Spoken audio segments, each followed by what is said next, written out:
Bonjour à tous, bienvenue pour un nouvel épisode de MMA Time. Alors c'est une interview aujourd'hui avec Francis Ngannou, poids lourd à l'UFC. On a la chance d'être reçu de nouveau dans les locaux de MMA Factory. Merci à MMA Factory, à Fernand et à Francis.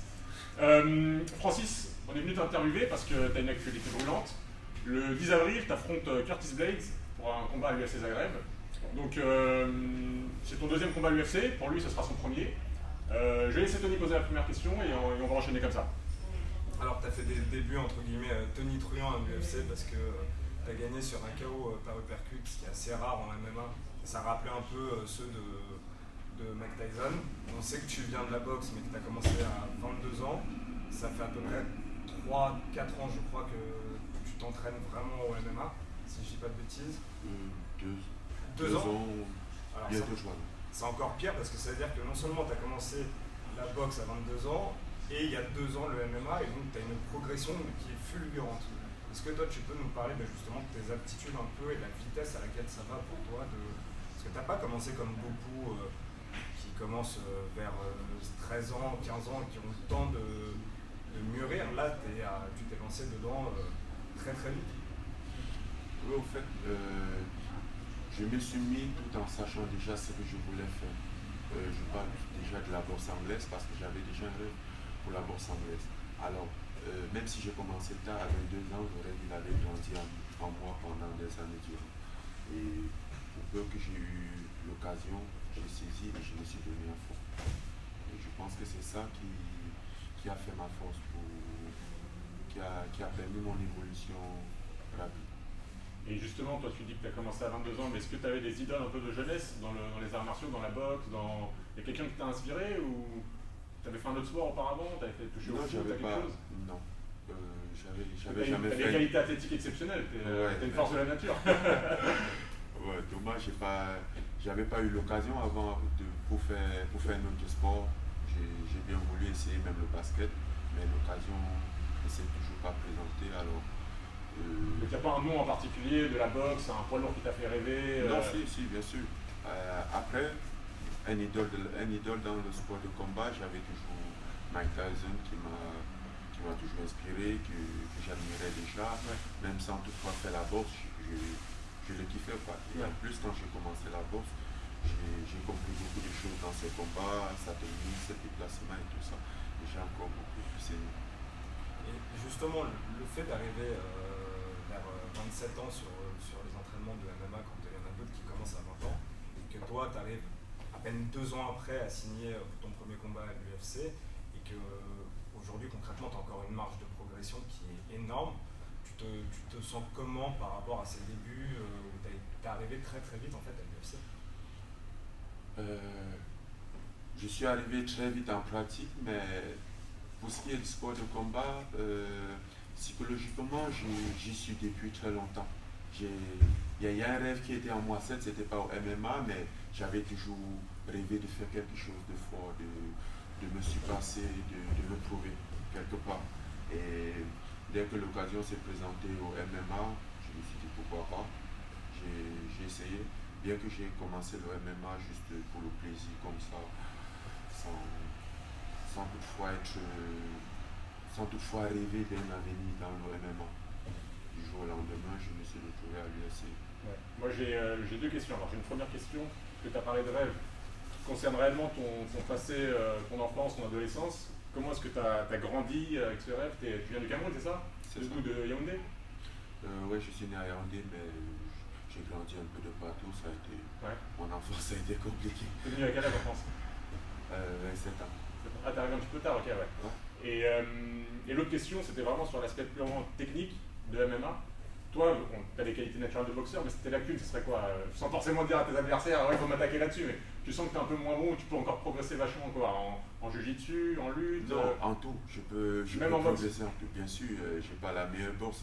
Et c'est pour cette raison que pour certains gens qui me félicitent et en même temps qui cherchent à m'apporter des conseils sur mon combat précédent à l'UFC, mon premier combat à l'UFC, ils me disent ah ouais, il faut améliorer ton sol, il faut améliorer ta lutte. Et je leur dis que c'est bien, c'est vrai ce que vous dites, mais aussi rappelez-vous que je dois aussi améliorer ma boxe. Ouais. C'est pas parce que j'ai mis KO que j'ai la plus belle boxe. Et Parce que si j'avais soumis le mec, on aurait dit ouais, il faut améliorer ton sol ou faut améliorer ta lutte ou ta bourse. Ouais. Donc moi je sais que j'ai encore beaucoup à apprendre que ce soit Dans tous les bourse, compartiments, voilà, tous les dans tous les domaines. compartiments. Ouais, ok. Justement, c'est intéressant ce que tu dis parce que sur ton record, si je dis pas de bêtises, tu es à 3 soumissions en professionnel et à 3 victoires par KO. Donc, effectivement, tu viens de la boxe, t'es pas que boxeur, mais pour revenir sur les poids lourds, c'est la première fois quand je te vois toi physiquement au MMA, je parle, je me dis tiens, on revoit le poids lourd qui existait chez les boxeurs type Lennox Lewis. Physiquement, tu es très imposant, mais tu es sec, tu es dessiné, tu pas comme un Ben Rodwell ou qui sont très lourds, très gras. On retrouve vraiment l'aspect du poids lourd boxeur dans le MMA. Enfin.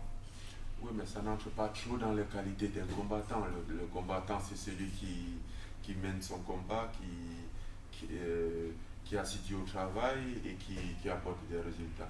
Après, les qualités physiques ou tout ça, c'est... Non, parce que pour te faire rire sur l'UFC, j'avais vu, je crois, si je dis pas de bêtises, pour résumer, tu sais, à chaque fois, il donne 3 qualités sur les combattants sur l'affiche. Et il disait pour toi, va vite, fort et intelligent. Et justement, quand on te voit physiquement, en fait, on a l'impression de retrouver ça. Quand tu vois Ben Rothwell, tu l'imagines lent parce qu'il est un peu pâteau, alors que toi, on se dit, justement, c'est le côté boxeur, même poids lourd peut aller très vite, justement. En même temps, je ne pense pas que c'est à cause de mon physique que je suis rapide, c'est un truc que je travaille. J'essaye de sortir du commun des poids lourds qui sont puissants et qui frappent, qui vont lentement. J'essaie d'être rapide et précis, même si c'est pas puissant, que je touche le mec 5 fois et qu'il ne me touche pas aucune fois. Je gagne le combat à la fin. Le but c'est de toucher sans se faire toucher. Maintenant, s'il faut faire le rapport force, n'importe qui peut se faire toucher. Chacun dans la catégorie peut te toucher.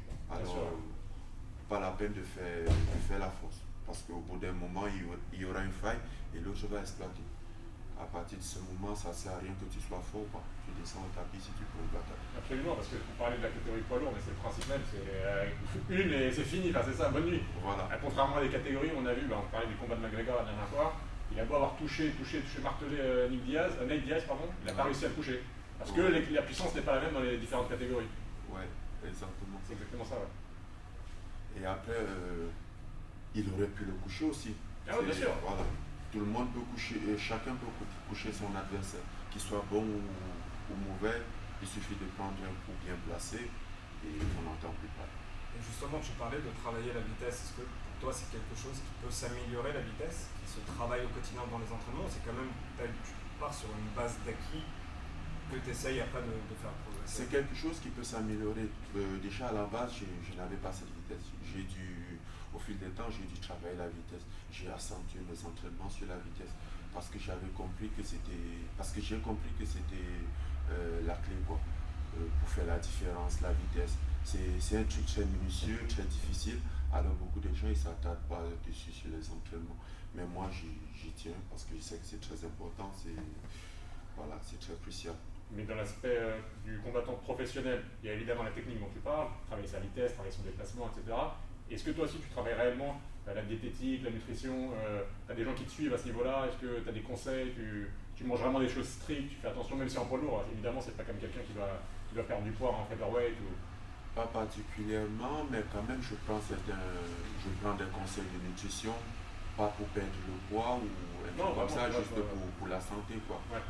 Pour équilibrer mon alimentation, parce qu'aux entraînements on dépense beaucoup d'énergie, et il faut récupérer après. Bien sûr. Pour ça, je prends aussi des conseils auprès des spécialistes. Moi, j'aimerais revenir sur ton premier combat, parce que ce qui était vraiment intéressant, c'est que tu as parlé des 2 facettes en fait. On t'a vu sur le premier round, même pas malmené, mais il t'a amené au sol, il a réussi à contrôler, mais toi on t'a vu que tu étais serein et que tu t'étais pas affolé même s'il était au sol. Tu as laissé passer l'orage, même si c'était pas non plus, il n'a pas travaillé, il n'a pas cherché beaucoup à te nuire au sol. Et début du second round, tu connectes bien, je crois, avec un 1-2, et puis après vient le KO par uppercut. Ouais. Et là, on a vu une boxe pure et limpide, en fait, justement. Oui, justement, en parlant de ce premier combat, je suis resté serein malgré toutes ces attaques. Pourquoi? Parce que c'était prévu. C'était le game plan. On savait que le combat allait se passer comme ça. On s'était entraîné des mois pour un combat qui allait se dérouler comme ça, qu'il allait essayer de lutter, puisque lui c'était un mec du sol et un mec de la lutte. Et il n'avait aucun intérêt de boxer avec moi. Alors, ce qu'il fallait faire déjà, c'était de le stopper avant de pouvoir installer maintenant sa boxe, de l'anéantir psychologiquement, parce qu'à partir d'un moment où un mec qui vient, un lutteur ne réussit pas à t'amener au sol au bout de 4 fois, c'est clair qu'il commence à avoir du doute dans sa tête. Ouais. Psychologiquement, c'est très difficile à partir de ce moment. Même qu'il soit encore debout, il a déjà perdu. Et c'est ce qui était prévu au fait. Est-ce que tu l'as senti toi justement dans le round où il t'a contrôlé au sol mais où il n'arrivait pas à faire ce qu'il voulait? Tu l'as senti que sa confiance elle était en train de s'effriter et que tu allais prendre le dessus justement? Au fur et à mesure, j'ai senti comment sa confiance était en train de s'effriter, comment il perdait la confiance. Et à la fin, au bout de la 4e tentative, même dans son regard, j'ai vu le désespoir. J'ai vu un mec qui était en face de moi et qui se posait la question, qu'est-ce que j'ai fait maintenant? Et c'est à partir de ce moment où je gagne mon combat. Ouais. Parce que quand je lis le doute dans sa tête, c'est clair que lui, à la base, il sait déjà qu'il ne peut pas boxer avec moi. Si même la lutte qui était son point fort, il ne peut pas lutter avec moi, alors c'est clair que c'est foutu, il ne restait plus rien. Et c'est comme ça que j'ai pris mon combat. Vous dites tous les deux, c'est exactement ça, c'est ce qui s'est passé pour Ronda Rousset contre Hollywood. Quand elle a vu que son plan habituel d'arriver au clinch, de faire sa prise de judo et tout ne fonctionnait pas, elle a paniqué. Ouais. Conor McGregor, on en parlait il y a 2 minutes, il a paniqué quand il a vu qu'il n'arrivait pas à coucher Nate Diaz comme il couchait les autres poids plumes. Et ton nouvel adversaire, celui que tu vas affronter là le 10 avril, Belote, c'est un lutteur. c'est un lutteur, Curtis Ouais. Blades. Qu'est-ce que tu connais de lui? Parce que c'est son premier combat à l'UFC. C'est quelqu'un que tu prends en short notice. Qu'est-ce que tu connais de lui? Je sais que c'est un lutteur à la base, lui aussi. Mais lui, c'est pas un spécialiste du sol, mais c'est un très grand lutteur. Ouais. Alors, Champion universitaire, hein, je crois. ouais. Ouais, c'est l'école américaine la plus. Ouais. Et il a une grosse lutte. Et sinon, à part ça, au sol et en boxe, il ne m'inquiète pas. Tu penses que ça va aller? Ça va aller. T'as passé beaucoup d'heures de vidéos pour l'analyser justement sur les combats. Comment vous vous préparez? Vous faites, on sait qu'au foot, par exemple, quand il y a un match, les entraîneurs ils font de la vidéo, ils peuvent Ils passer mettent du pause temps. et regarde Est-ce que ça. pareil là, vous disséquez vraiment image par image et vous analysez techniquement tout ce qui va se passer? Là, on n'a pas trop besoin d'analyser image par image parce que déjà sur son statut, c'est écrit, c'est clair que c'est un lutteur. Alors, on sait qu'on a affaire à un lutteur, on n'a pas besoin d'étudier ses combats pour savoir son point fort. On sait que son point fort, c'est la lutte. Maintenant, sur les vidéos, on essaie de voir quel est le niveau de sa boxe, quel est son niveau au sol. Mais on sait déjà que c'est un lutteur et qu'il est très fort en lutte. Et on se prépare en conséquence de cause. Justement, si tu arrives, tout se passe bien, c'est tout ce qu'on peut te souhaiter. Ouais. Tu réussis à te débarrasser de cet adversaire, la Curtis Blades. C'est quoi le plan pour toi un peu plus tard? Quand est-ce que tu vas affronter quelqu'un qui est dans le top 10? Quand est-ce que toi tu vas avoir l'ambition de monter petit à petit? Parce que j'imagine que comme pour tout sportif, Ouais. ton but c'est la ceinture, c'est d'aller le plus loin possible. Bien évidemment. Donc toi c'est quoi le plan là, à suivre? Le plan il n'est pas très compliqué. Il suffit de gagner. Tu gagnes. On gagne. Là, c'est obligé. Ouais. On force le passage. C'était un vaincu, effectivement. J'avais la ceinture. Là, il n'y a pas de question à se poser. Il suffit de gagner, se concentrer à chaque fois sur le combat qui est en face. On gagne et le prochain, on gagne. C'est clair qu'à chaque fois qu'on gagne, on a prouvé la Tu sens que l'UFC a des plans pour toi, ils te voient comme une star potentielle, ils ont envie de faire quelque chose avec toi, tu le sens? Ou quand tu parles avec eux, quand tu parles avec les dirigeants L'UFC a les plans pour tout le monde qui sont dans l'organisation. Maintenant, à toi de les pousser, de les tendre la main, de leur montrer que tu seras voilà, de forcer la main, de dire ouais, moi je suis là, moi je suis le potentiel challenger pour la ceinture, un truc comme ça. À partir du moment où tu les as convaincus, que tu les as prouvé que tu gagnes tes combats, il n'y a aucune raison pour qu'on te... Comme le dit souvent Tony, c'est soit par la bouche, ou soit par la qualité technique et la qualité de tes combats. Mais sinon, c'est comme Conor McGregor, tu vas gagner. Moi, ce qui m'a vraiment. C'est ce qu'il dit souvent. Oui, mais à titre de rappel, même si Conor McGregor il avait de la bouche, en même temps il cassait de gueule. Ah oui, c'est voilà, ça. Et en même temps il gagnait. Bien sûr. Là, on ne va pas juste parler et arriver à la ceinture, il faut faire le taf. Et il y a des gens, il y a des gens qui font le taf, il y a des gens qui parlent pas, qui font les chemins dans la tranquillité et qui arrivent à la ceinture. On n'entend jamais leur voix. Alors, ils font le taf, ils arrivent à la ceinture, ils prennent la ceinture et s'assoient dessus. Robbie Lawler. Ouais, c'est la personne qu'on entend le moins dans l'UFC. On ne connaît pas sans savoir. Ces combats sont légendaires. Et justement, pour revenir à toi, premier combat, tu fais des débuts tonitruants. Moi, je me souviens en regardant le combat, j'ai rigolé parce que Joe Rogan t'a charrié en disant regardez la taille de ses pieds. Si déjà il met un coup de pied, c'est mal parti pour l'adversaire. Et ensuite, pour que les gens comprennent, un KO par uppercut au MMA, c'est pas aussi fréquent qu'à la boxe. C'est plutôt rare. Et c'est magnifique, je trouve, à voir. Et t'as fait une entrée quand même. Et d'ailleurs, deuxième event, là tu vas à Zagreb, t'es sur la main card. Tu sautes, tu montes une catégorie. T'as eu une première expérience aux États-Unis, là tu vas en Croatie. Comment est-ce que tu gères le fait de devoir te déplacer à l'extérieur, de découvrir à la fois d'un coup les États-Unis, un coup la Croatie, de jamais, pour le moment il n'y a pas la France, mais de ne pas être à domicile? Cette fois combattre en Croatie, c'est encore à l'extérieur, mais c'est un peu plus proche parce que aux États-Unis, encore c'était la première fois, mon premier combat à l'UFC et ça faisait tout différent. C'était très bizarre. Ouais. Tu découvrais. Voilà, tu découvrais tout l'univers de l'UFC à des milliers de kilomètres et du coup, avec le décalage horaire, tout ça, et tu te posais la question, qu'est-ce qui se passe? Par rapport à la Croatie, c'est quasiment la porte d'à côté. Ouais, c'est ça, c'est 2 heures de vol. 2 heures de vol, on est en Croatie. Tu as vécu ça comment, toi, justement, là-bas aux États-Unis, quand tu as découvert? Tu en as pris plein les yeux, la presse qui suit les événements, tout ce qui se passe autour, les gens, les athlètes. Oui, l'organisation en elle-même, comment c'est structuré, comment c'est organisé, c'était juste hallucinant. Ouais. Et ça t'a plu, justement, cette expérience américaine, de voir la presse, de voir l'envie des gens, l'attente des gens par rapport à la France, où on commence à arriver un peu le MMA, mais c'est pas encore le sport le plus populaire aux États-Unis, il y a une vraie demande. Toi, ça, finalement, une fois que tu as passé le côté étrange de l'arrivée, est-ce que tu as pu profiter du moment présent et t'en as gardé des bons souvenirs? Oui, bien sûr, autant dire ça fait très plaisir de voir que ce qu'on fait et que peut-être chez nous c'est pas bien vu tout ça et que tu arrives à l'extérieur et tu vois qu'on reconnaît le travail que tu fais et ça te donne plus de force, ça te dit ok, ça vaut quand même la peine ce que je fais et on espère juste qu'un jour ce serait accepté. Bien sûr, ici, que tu vas ressentir la même chose que toi. Voilà, que tu vas combattre à Bercy ou littéralement, c'est pas loin. Si tu vas à Bercy d'ici, tu prends le tramway et ça, tu vas même à pied. Et le prochain combat, tu as envie que ce soit à Vegas? C'est ça ta bonne question. Est-ce que tu as envie d'aller vraiment voir la capitale de la boxe, la capitale des sports de combat? Pour ce qui est de l'envie, j'aimerais combattre à Vegas un jour, mais c'est pas pour cette raison que je suis très excité d'y aller. Je sais que ça va arriver. Si je fais bien le travail, tout ça, la plupart des temps, les ceintures, ça se déroule à Las Vegas et j'aimerais bien combattre là-bas un jour.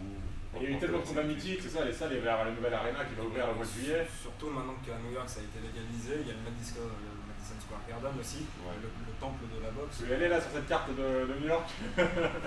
Non, pour l'instant je ne suis pas pressé. J'ai le temps d'aller sur n'importe quel cadre à l'avenir, pas les cadres qui sont un mois après mon combat ou des trucs comme ça. Je fais juste mon combat, j'attends une prochaine date, je le mène à bien et c'est une chose est sûre, si je m'impose encore à chaque fois, c'est clair que je vais figurer sur des très belles cartes à Las Vegas et tout ça. Vas-y, t'as une question. Ouais, justement, pour la prochaine, tu avais un adversaire à l'origine qui a été changé, que Curtis remplace. Ouais. Est-ce que toi, quand on t'annonce ça, tu te dis c'est pas grave, de toute façon c'est un combat, c'est à moi d'être prêt et de me préparer, de faire en sorte que le jour J ça se passe bien? Ou est-ce que ça dérange un peu de se dire va falloir se réadapter à un nouveau game plan, à une nouvelle étude du combattant, ou finalement ça passe à travers Non, moi ça ne m'a pas dérangé parce qu'à titre de rappel, le changement d'adversaire a été fait au moins à plus d'un mois avant le combat. Parce que là, ça fait déjà un mois qu'on a changé d'adversaire.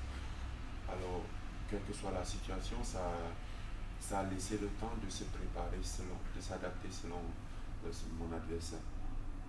Alors j'ai eu aucun problème pour le changement d'adversaire. Toi, une préparation classique, on parle souvent de camp d'entraînement, ça commence quand réellement? Quand est-ce que tu te déplaces? Quand tu vas par exemple, quand est-ce que tu vas aller à Zagreb?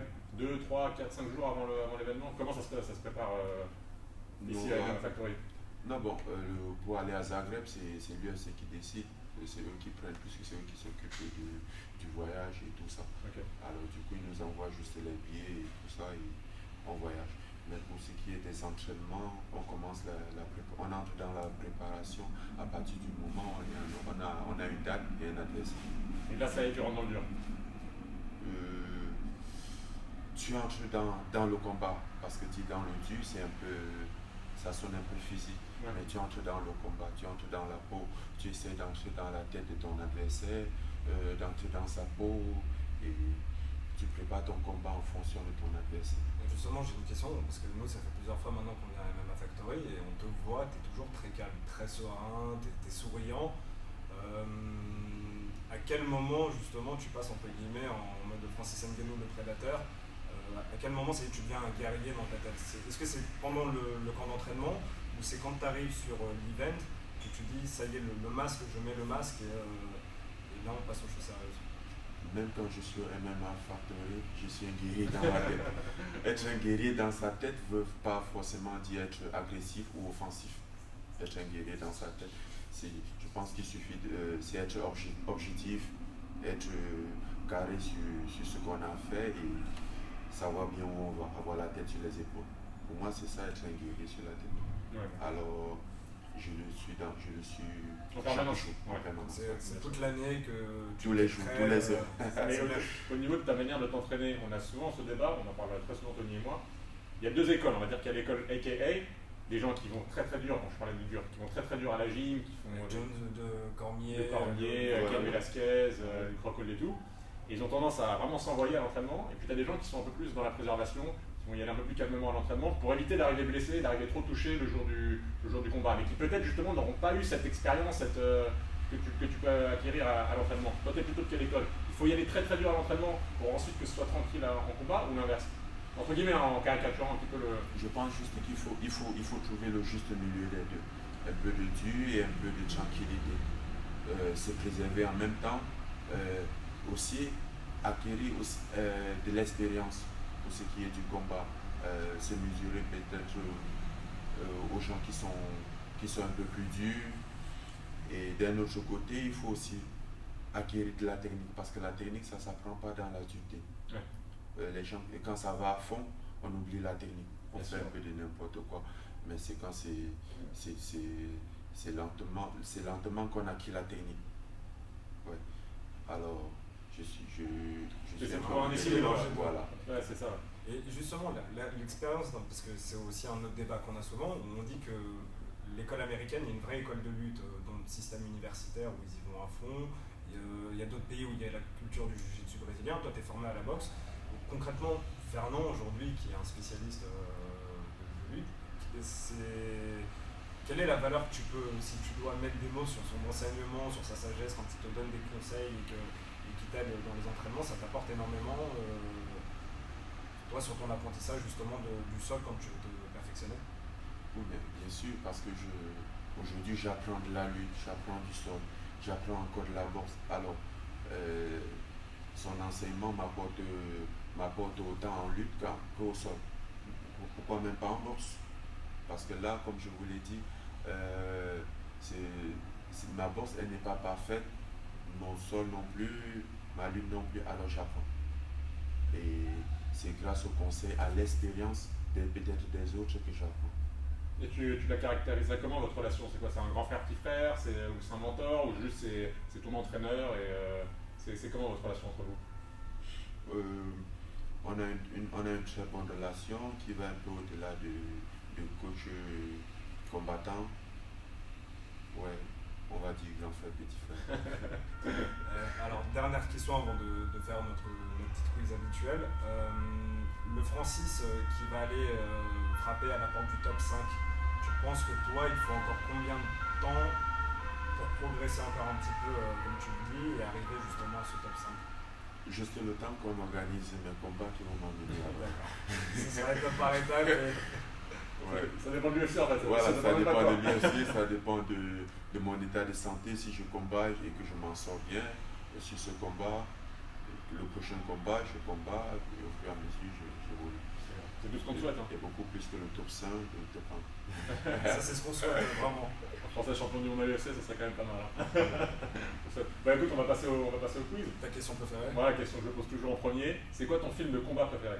Mon film de combat, les 300. Avec les Spartiates, ouais. Ouais, l'espace. Ah, c'est film de combat, ouais, c'est combat, on va dire. Si, C'est c'est- plutôt un film de guerre, enfin, c'est quoi? Guerre Ah ouais, aussi, combat, si. ouais. Mais genre, t'as pas C'est quoi, c'est la mentalité qui t'a plu de dire Ouais, par exemple que tu c'est jettes la le- mentalité où 300 personnes ils vont à la conquête d'un million de personnes et ils sont sereins, ils sont déterminés quoi. Et ils reculent pas, ils avancent. Et parfois tu te dis ah ouais, ça c'est. Et même comment ils ont été formés, comment ils ont été entraînés depuis la naissance. Au fait, c'est tout le côté guerrier de. Ouais, ça, de c'est ça. un La philosophie, elle t'a inspiré Voilà. justement pour toi dans la vie? Voilà, la philosophie m'a beaucoup inspiré. J'ai beaucoup aimé. D'accord. Alors, nous, on va te poser une autre question. Est-ce que justement, maintenant, il y a un combat, si un jour on te dit, Francis, tu as la possibilité d'organiser n'importe quel combat que tu as envie de voir, est-ce qu'il y a deux combattants que tu aimerais te voir s'affronter, toi? Et tu te dis, tiens, ça me plairait vraiment de regarder. Quelles que soient les catégories de poids. Hein. Non, c'est ça, j'y ai pas pensé. Non. T'aimerais pas voir John Jones contre, je sais pas, Verdum, il y a beaucoup de gens Mais qui John répondent Jones sur ça. contre Francis, c'est un jour il Après, on lui demandera ton adversaire de rêve, on te demandera après pour toi. Mais dans l'absolu, il n'y a pas un combat que t'aimerais voir. Anderson Silva contre John Jones, j'en sais rien, un truc. Non. Peut-être John Jones contre Velasquez. Parce que ça se charrie un peu. Ouais, ça serait pas mal. Et toi, donc, ce serait quoi ton adversaire de rêve? Celui qui a la ceinture? Celui qui a la ceinture. Celui qui aura la ceinture ce jour là-haut. C'est mon truc, ouais. On te remercie. C'était super. Merci d'avoir passé ce moment avec nous. Merci de nous avoir reçus chez toi, ici Merci à MMA à vous Factory. aussi. Merci encore à MMA Factory, à Fernand. Et on est toujours très très bien reçus, donc c'est super. Et on souhaite surtout le meilleur. Le 10 meilleur. avril, regardez bien UFC Zagreb, la Francis. Francis, en espérant que ce soit la deuxième victoire à l'UFC et encore beaucoup d'autres à venir. Venir en croiser les doigts. Donc voilà. Merci encore Francis et Merci à vous. bonne chance. Allez, ciao. À bientôt. Ouais.